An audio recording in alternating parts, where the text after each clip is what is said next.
ए कहानी हेउछि तुषार एवं तारिणीर। दिने वर्षा हेउथाए। तुषार निज गाड़ी रे ऑफिस जाउथाए। हठात देखिला गोटे झील हाथ हलाई लिफ्ट मागुची। से ता पाखरे जाई गाड़ीटी को ठिया कला एवं पचारिला कौन होइछि बोली।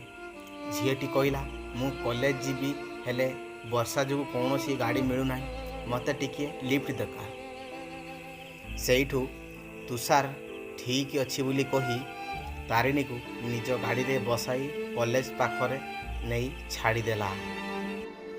तापरे तुषार निज ऑफिस को चलीगला। परदिन पुणी तुषार जीवा बाटरे पुणी देखिला तारिणी हाथ हलाई ताको लिफ्ट मागुची। तुषार गाड़ी ठिया करी पुणी लिफ्ट देला। एमिति किसी दिन चलिला परे दुहे दुई की भल भाव जानिबा को लागिले। तापरे एमिति फोन रे कथबार्ता आरंभ होला एवं तापरे दुहिंकर प्रेम संपर्क गढ़ी उठिला।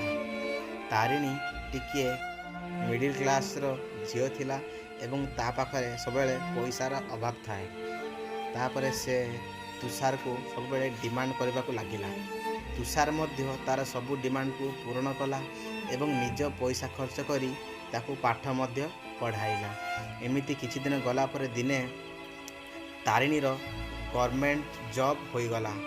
तापरे तुषार भाविला एइटा हेउछि सठिक समय तारिणी को निज मन कथा कहिबार एवं से तारिणी पाखु गला एवं ताकू ता मन कथा कहला।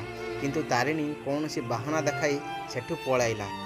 किछि दिन गला परे तारिणी तुषार पाखक आसिला एवं कहिला मोर बाहाघर ठीक हो जाइछि, मते तमे भूली जाओ। मु जाहाको बाहाबी सीए ऑस्ट्रेलिया रे चाकरी करी एवं मु विवाह परे ऑस्ट्रेलिया चली जीवी। यह सुनिबा परे तुषार मन बहुत दुख हैला एवं से निज घर को गला। एमिति किछि दिन पर तुषार मध्य तारिणी को भूली गला एवं गोटे भल झील देखि निजे मते विवाह कर